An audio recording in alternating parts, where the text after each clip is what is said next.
परिवर्तनी एकादशी व्रत भाद्रपद मास के शुक्ल पक्ष में किया जाता है, जिसका वर्णन पद्म पुराण में है। भगवान कृष्ण ने युधिष्ठिर को इस व्रत की कथा सुनाई, जिसमें मांधाता राजा द्वारा अकाल से मुक्ति पाने के लिए इस एकादशी का पालन करने का महत्व बताया गया है। व्रत का पूर्ण लाभ पाने के लिए इस कथा का पाठ जरूर करें। भाद्रपद माह की शुक्ल पक्ष की एकादशी तिथि को परिवर्तनी एकादशी का व्रत रखा जाता है। पद्म पुराण में इस व्रत को करने का लाभ विस्तार पूर्वक बताया गया है। पुराण के अनुसार इस व्रत को करने वाले व्यक्ति को जीवन में सभी प्रकार के सुख मिलते हैं, साथ ही व्यक्ति को मोक्ष की प्राप्ति होती है। परिवर्तनी एकादशी व्रत कथा का महात्म्य और कथा भगवान कृष्ण से युधिष्ठिर को सुनाई थी। आइए जानते हैं परिवर्तनी एकादशी व्रत कथा। युधिष्ठिर ने भगवान कृष्ण से पूछा, हे माधव, भाद्रपद मास के शुक्ल पक्ष में जो एकादशी होती है उसका क्या नाम, इस दिन कौन से देवता की पूजा की जाती है और इस व्रत को करने की क्या विधि है? कृपया करके मुझे यह बताइए। भगवान श्री कृष्ण बोले, युधिष्ठिर, इस विषय में मैं तुम्हें एक कथा सुनाता हूँ जिसे ब्रह्मा जी ने महात्मा नारद से कहा था। एक बार नारद जी ने पूछा, ब्रह्मा जी, आपको नमस्कार है। मैं भगवान विष्णु की आराधना के लिए आपके मुख से यह सुनना चाहता हूँ कि भाद्रपद मास के शुक्ल पक्ष में कौन सी एकादशी होती है।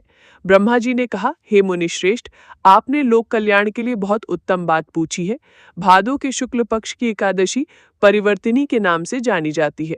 उस दिन भगवान ऋषिकेश की पूजा होती है। यह उत्तम व्रत हर एक मनुष्य को जरूर करना चाहिए। हे मुनिश्रेष्ठ, आगे सुनो।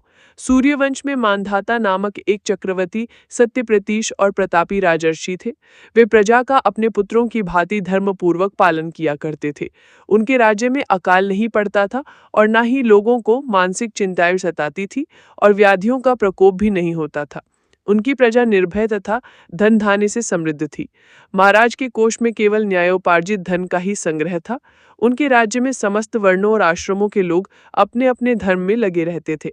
मांधाता के राज्य की भूमि कामधेनु के समान फल देने वाली थी। उनके राज्य करते समय प्रजा को बहुत सुख प्राप्त होता था।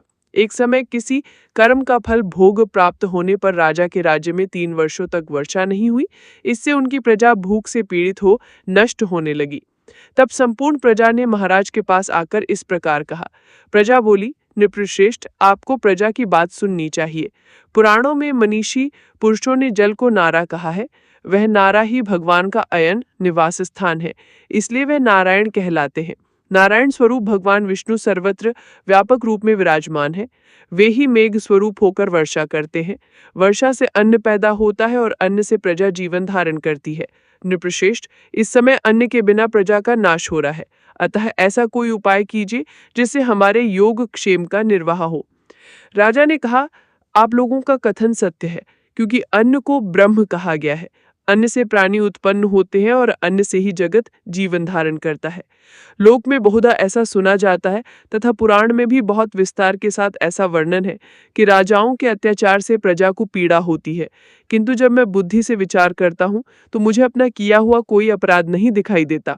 फिर भी मैं प्रजा का हित करने के लिए पूर्ण प्रयत्न करूंगा।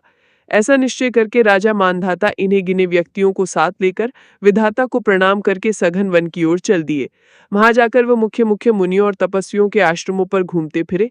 एक दिन उन्हें ब्रह्मपुत्र अंगिरा ऋषि का दर्शन हुआ। उन पर दृष्टि पड़ते ही राजा हर्ष में भरकर अपने वाहन से उतर पड़े और इंद्रियों को वश में रखते हुए दोनों हाथ जोड़कर उन्होंने मुनि के चरणों में प्रणाम किया। मुनि ने भी स्वस्ति कहकर राजा का अभिनंदन किया और उनके राज्य के 7 अंगों की कुशल पूछी। राजा ने अपने कुशल बताकर मुनि के स्वास्थ्य का समाचार पूछा। मुनि ने राजा को आसन और अर्घ्य दिया। उन्हें ग्रहण करके जब वे मुनि के समीप बैठे तो उन्होंने उनके आगमन का कारण पूछा। तब राजा ने कहा, भगवन, मैं धर्मानुकूल प्रणाली से पृथ्वी का पालन कर रहा था, फिर भी मेरे राज्य में वर्षा का अभाव हो गया। इसका क्या कारण है, इस बात को मैं नहीं जानता। ऋषि बोले, राजन, ये सब युगों में उत्तम सतयुग है। इसमें सब लोग परमात्मा के चिंतन में लगे रहते हैं तथा इस समय धर्म अपने चारों चरणों से युक्त होता है। इस युग में केवल ब्राह्मण ही तपस्वी होते हैं, दूसरे लोग नहीं। किंतु महाराज, तुम्हारे राज्य में यह शूद्र तपस्या करता है, इसी कारण मेघ पानी नहीं बरसाते। तुम इसके प्रतिकार का यत्न करो, जिससे यह अनावृष्टि का दोष शांत हो जाए। राजा ने कहा, मुनिवर, एक तो यह तपस्या में लगा है, दूसरा निरपराध है, अतः मैं इसका अनिष्ट नहीं करूंगा। आप उक्त दोष को शांत करने वाले किसी धर्म का उपदेश कीजिए। ऋषि बोले, राजन, यदि ऐसी बात है तो एकादशी का व्रत करो। भाद्रपद मास के शुक्ल पक्ष में जो परिवर्तनी नाम की एकादशी होती है, उसके व्रत के प्रभाव से निश्चय ही उत्तम वृष्टि होगी। नरेश, तुम अपनी प्रजा और परिजनों के साथ इसका व्रत करो। ऋषि का यह वचन सुनकर राजा अपने घर लौट आए। उन्होंने चारों वर्णों को समस्त प्रजाओं के साथ भादों के शुक्ल पक्ष की परिवर्तनी एकादशी का व्रत किया। इस प्रकार व्रत करने पर मेघ पानी बरसाने लगे, पृथ्वी जल से आप्लावित हो गई और हरी भरी खेती से सुशोभित होने लगी। उस व्रत के प्रभाव से सब लोग सुखी हो गए। भगवान श्री कृष्ण कहते हैं, राजन, इस कारण इस उत्तम व्रत का अनुष्ठान अवश्य करना चाहिए।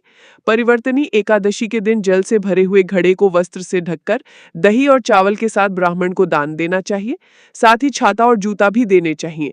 दान करते समय इस मंत्र का उच्चारण करें, नमो नमस्ते गोविंद बुद्ध श्रवण संज्ञक अघौ संचम कृत्वार सर्व सौख्य प्रदो भवा भुक्ति मुक्ति प्रदह चैवा लोकानाम सुखदायकः। इस मंत्र का अर्थ है, बुधवार और श्रवण नक्षत्र के योग से युक्त द्वादशी के दिन बुद्ध श्रवण नाम धारण करने वाले भगवान गोविंद, आपको नमस्कार है।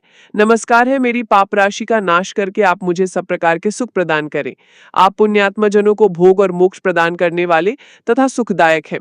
राजन, इसका कथा को पढ़ने और सुनने से मनुष्य सब पापों से मुक्त हो जाता है। व्रत करने वालों को इस कथा का पाठ जरूर करना चाहिए।